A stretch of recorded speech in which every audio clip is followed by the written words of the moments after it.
आज अपन पढ़ेंगे azygos and hemiazygos vein के बारे में। अब आप मुझे बताएं कि एजाइगस और हेमी एजाइगस वेन, अगर आप लोग मतलब कॉलेज में आप लोगों को बताया क्या होगा कि it is a very important topic and questions are definitely asked from this topic in university examinations.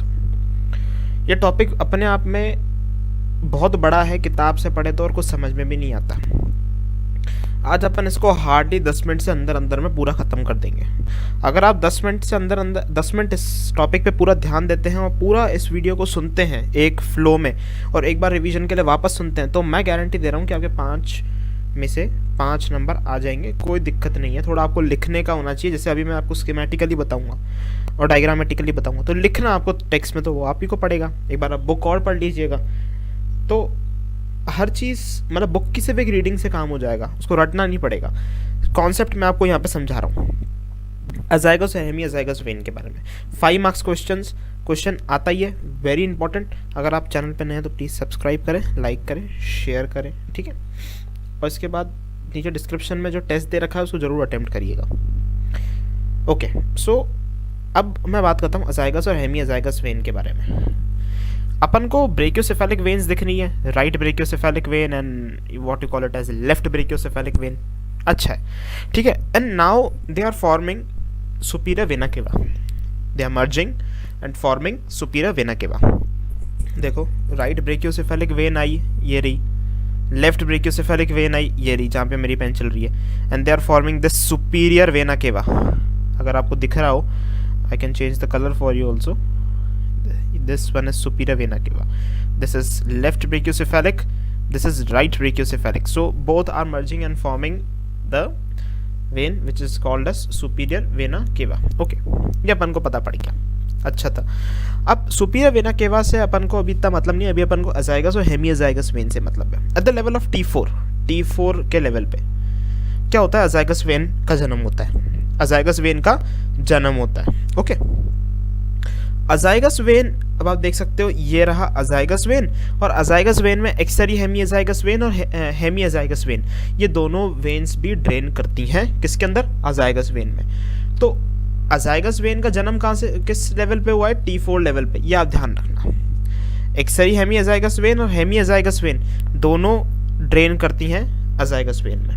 Okay, ठीक है, ये समझ में आ गया अपन को।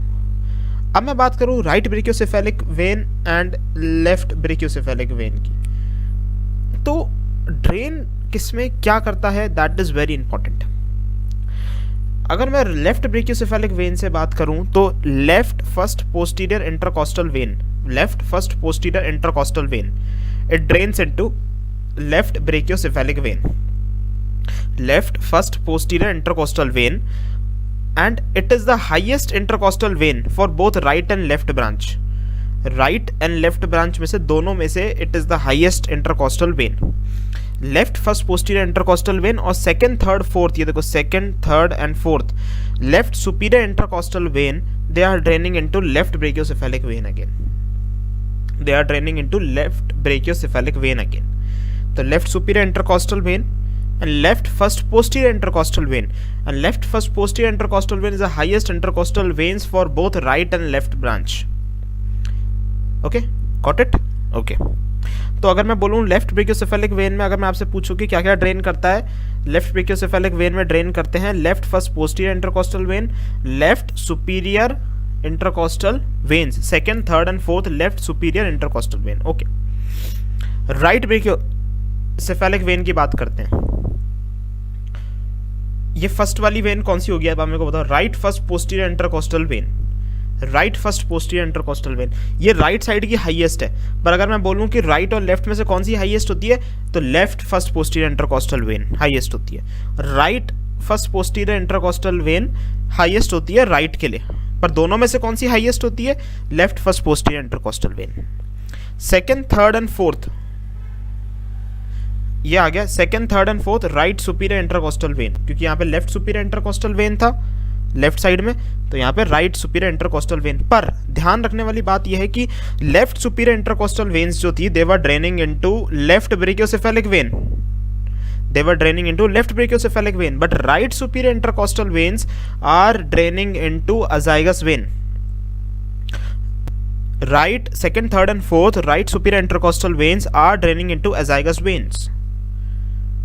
vein, and fifth to 12th intercostal veins are also draining into azygous vein. तो azygous vein में क्या क्या ड्रेन कर रहा है? Second, third and fourth right superior intercostal veins and 5th to 12th intercostal veins, they are draining into azygous vein.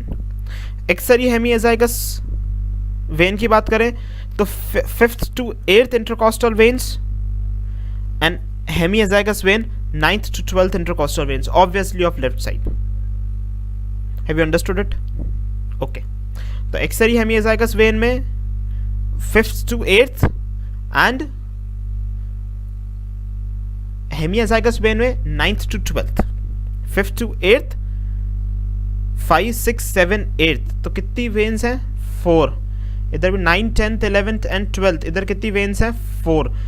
तो यहाँ 4 तक तो यहाँ पे है, उसके बाद 4 वेन्स यहाँ पे और 4 वेन्स यहाँ पे. डन. अगेन मैं आपको बोलता हूँ कहीं पे आपको 5 to 7 भी मिल सकता है, यहाँ पे 5 to 9 भी मिल सकता है कुछ बुक्स में, because venous anatomy is full of variations. पर आप कुछ भी लिख के आओगे आपके मार्क्स नहीं कटेंगे because it is full of variations. पर ऐसा नहीं है कि आप 5 to 12 दे दो एक्सरी हेमियाजाइगस वेन को, दैट विल बी रॉन्ग. आप याद एक चीज रख लो, 5 to 8 एंड देन हेमियाजाइगस के लिए 9 to 12 intercostal veins. Now if I talk about the formative tributaries of azygous vein, which is a very commonly asked question, and you have to write the formative tributaries in if you get a question on an azygous vein. Okay, so formative tributaries are right subcostal vein, right lumbar azygous and right lumbar axillary vein. And for hemiazygous, left subcostal vein, left lumbar azygous, left lumbar axillary vein. ठीक है. सो आपको मैंने formative tributaries बता दी of azygous and hemiazygos vein and that is being asked regularly in the examination. एक और topic है, एक और छोटी सी बात है जो एम्स में पूछी गई थी और काफ़ी बार वाइवा में भी पूछी चली जाती है. Right bronchial vein is the last tributary of azygous vein. अगर कोई पूछे कि भाई last tributary of azygous vein, हालांकि कोई नहीं पूछता ये, then state it as right bronchial vein. ठीक है. तो अपन ने जितना किया दैट इज सफिशिएंट. ठीक है, आप इसको पढ़िए, इतना लिख के आ जाएंगे, that is sufficient. Test attempt करिए जो डिस्क्रिप्शन में दे रखा है. ठीक है. So thank you very much for watching. Have a great day.